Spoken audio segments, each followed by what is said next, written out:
আমি মনে মনে আল্লাহরই বান্দা শুকরিয়া আদায়ের অপেক্ষা করছি। গাড়িতে উঠে হাতে হ্যান্ডকাপ আর পায়ে বেড়ি পরা, মাথায় পাগড়ি, উস্তাদ যখন আমাকে বললেন যে আপনি কি আমার হাতে একটা প্রথম দিন পেয়েছেন, আপনি আল্লাহ সেই ফিরিস্তাকে না বলেই আমি কাঁদতে শুরু করব।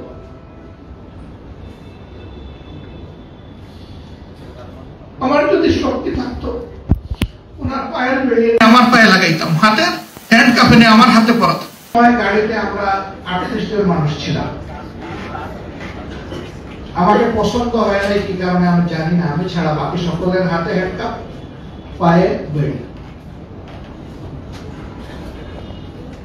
এর মধ্যে কয়েকজন বিজ্ঞ বয়স্ক আলেম ছিলেন।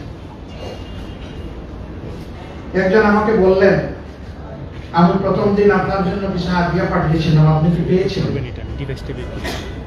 আমি বললাম আল্লাহু আকবার, আপনি তাহলে আল্লাহ সেই ফেরেশতা।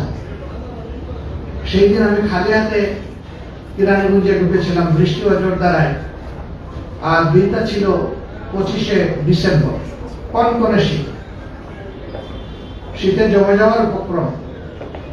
আমি সেলে ঢুকার 1 ঘন্টার ভিতরে একজন এসে বলল, একজন বড় ওস্তাদের নাম, যে উনি এটা হাদিয়া পাঠিয়েছেন আপনার জন্য, আমি পরে এসে বলবো, বলে এসে চলে গেল। আমি আলহামদুলিল্লাহ খুললাম, খুলে দেখলাম আমার জন্য ওই সময় যা প্রয়োজন সব এখানে পাঠানো হয়েছে। আল্লাহ, আমি মনে মনে আল্লাহরই বান্দা শুকরিয়া আদায়ের অপেক্ষা করছি।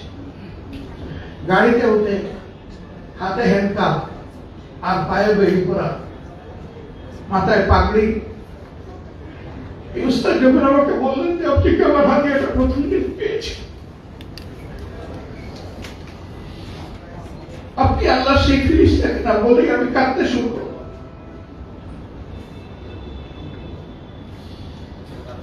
আমার যদি শক্তি থাকতো ওনার পায়ের বেড়িয়ে আমার পায়ে লাগাইতাম, হাতে হ্যান্ড কাপে নিয়ে আমার হাতে পরাতাম। ওই বাসে বসে বসেই শুনলাম উনি দেশের বিভিন্ন জায়গায় 22টা মাদ্রাসা নিজের উদ্যোগে গড়ে তুলেছেন, এবং তিনি শুধু যাত্রাবাড়ি এলাকায় তার মাদ্রাসায় 8 থেকে 8,500 ছাত্রের অভিভাবক। বড় আফসোস হল, আহারে এই মানুষগুলা তো এই জমিনের গুনাহগারদের জন্য দোয়া হালাতে তারা থাকবেন, তাদেরকে মুক্ত থাকার বলেছে। আমি ভাবলাম যে এই যে তিনি আমাকে ঋণী করলেন, এই ঋণ আমি পরিশোধ করবো কিভাবে। আমি তাকে চিন্তা করব, তার নামটাও শুনে নাই, জীবনে কোনোদিন দেখে নাই, মোলাকাত করি নাই, সালাম বিনিময় হয় নাই। তিনি কেমনে বুঝলেন যে আমার এগুলা প্রয়োজন? আমি তাকে জিজ্ঞেস করলাম, ভাই আপনি কেমনে বুঝলেন যে আমার এগুলা লাগবে? বলে যে আপনাকে যখন নিয়ে যাচ্ছিল তখন আমি ঠিক যোগ দৃষ্টি দিয়ে আপনার দিকে তাকাচ্ছিলাম, আমার মনে হয়েছে যে আপনি এইভাবেই ঢুকছেন, আপনার আর কোনো সাপোর্ট নেই।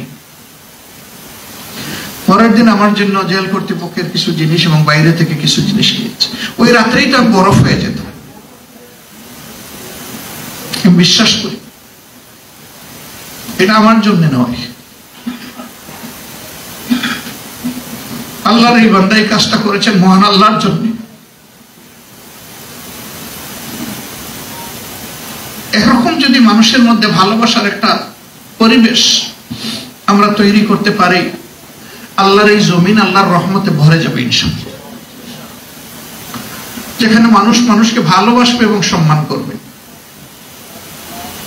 আল্লাহর কোরআন, পবিত্র কোরআন কালামুল্লাহ, সেই শিক্ষাটাই পরতে পরতে মানব জাতিকে দিয়েছে।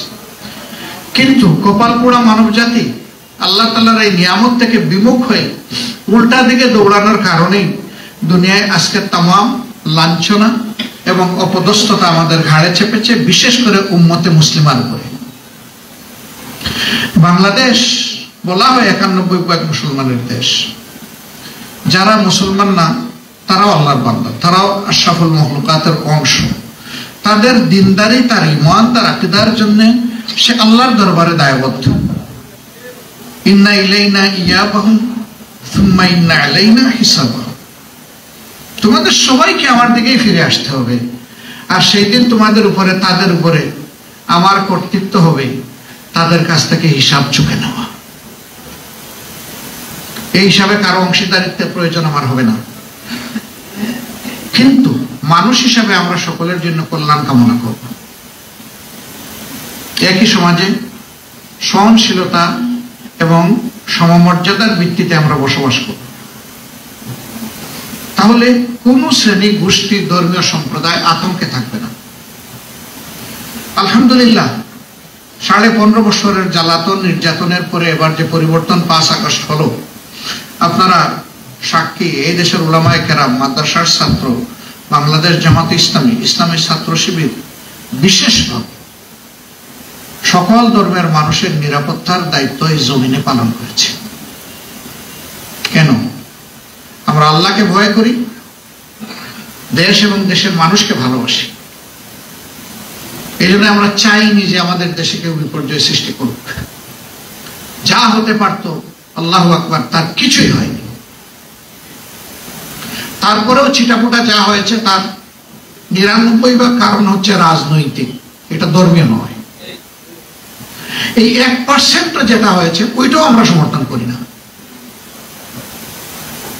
আইন কারণ নিজের হাতে তুলে নেওয়া সঠিক নয়, তাহলে সমাজে কোনো শৃঙ্খলা ফিরে আসবে না।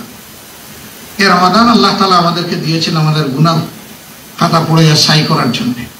আল্লাহর হাবিব উঠে দাঁড়িয়েছেন, মিম্বরে যাচ্ছেন, আল্লাহুম্মা আমিন, আল্লাহুম্মা আমিন, আল্লাহুম্মা আমিন বলে বলে। হয় তিনি জিজ্ঞেস করেছেন অথবা উপস্থিত সাহাবায়ে কেরাম তার কাছ থেকে জানতে চেয়েছেন, হে আল্লাহর হাবিব, এমনটি তো আর কোনোদিন করেন নাই, আজকে এই 3 বার আল্লাহুম্মা আমিন বলতে বলতে কেন যাচ্ছে? তিনি বললেন যে জিবরিল আমিন এসে 3টা কথা বলেছেন, 3টা দোয়া করেছেন, আমি তার সাথে সুর মিলিয়েছি। যারা জীবনে রমজান পেল আর নিজের গুনাহ খাতা পড়ে সাই করতে পারলো না, আল্লাহর শ্রেষ্ঠ ফেরেশতা জিবরিল বললেন সে ধ্বংস। আমি বললাম আমিন। যে মা বাপ 2জনকেই পেল বৃদ্ধ বয়সে, বা কমপক্ষে 1জন পেল, কিন্তু তাদের মন করে খেদমতের মাধ্যমে নিজের জান্নাত সহজ করে নিতে পারলো না, আমি বললাম সে ধ্বংস। জিবরিল বললেন সে ধ্বংস, আমি বললাম আমিন। তিনি বললেন জমিনের উপরে এবং আসমানের নিচে সবচেয়ে বড় নিয়ামত সৃষ্টির মধ্যে যিনি,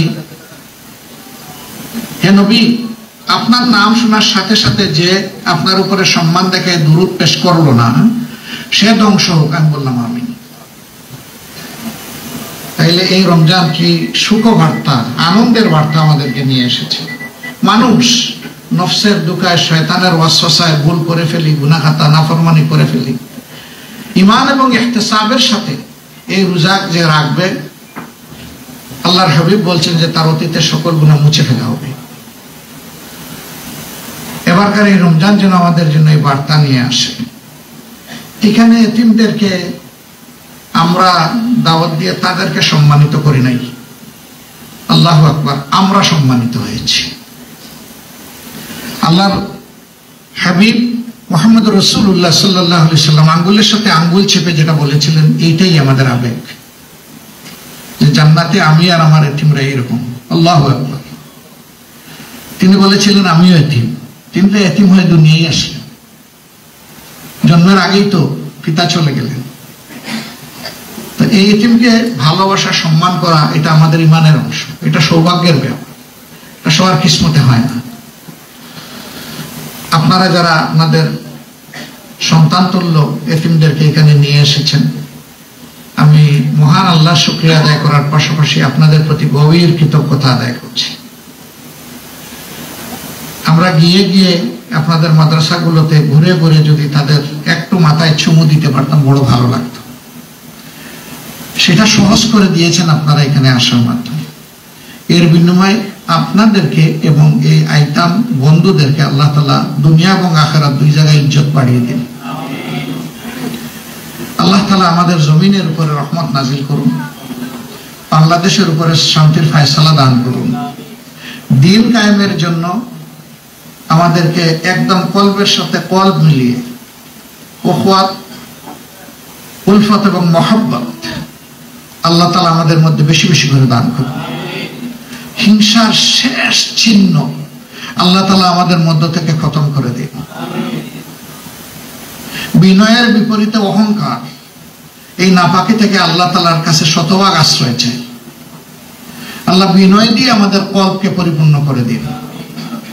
সাংবাদিক বন্ধুরা যারা এসেছেন আমাদের প্রেস কভার করার জন্য, আল্লাহর দরবারে দোয়া করি সত্যকে ধারণ করার জন্য আপনাদের অন্তরকে আল্লাহ তাআলা খুলে দিন।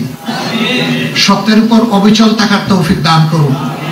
সমাজের কল্যাণে আপনাদেরকে দায়িত্বশীল ভূমিকা পালন করার তৌফিক দান করুন। কালোকে কালো বলে ধরিয়ে দিয়ে তাকে সংশোধনের জন্য আপনারা যাতে দায়িত্ব পালন করতে পারেন সেই শক্তি আল্লাহ আপনাদেরকে দান করুন। আবার কারো ভালো দিক থাকলে সেই ভালো দিকটা সমাজে তুলে ধরে যাতে জনগণ ভালো কাজে উৎসাহিত হয়, সেই জন্য আল্লাহ তাআলা আপনাদের জবান, আপনাদের কাল এবং আপনাদের হাতকে আল্লাহ তাআলা আরো মজবুত করে দিন। আবার সবার প্রতি শুকরিয়া আদায় করে, সর্বোপরি মহান আল্লাহ তাআলার দরবারে শুকরিয়া আদায় করে আমার কথা এখানেই শেষ করছি। আল্লাহ হাফিজ। আসসালামু আলাইকুম ওয়া রাহমাতুল্লাহি ওয়া বারাকাতুহু। সুবহানাকাল্লাহুম্মা ওয়া বিহামদিকা আশহাদু আল্লা ইলাহা ইল্লা আনতা আস্তাগফিরুকা ওয়া আতুবু ইলাইক।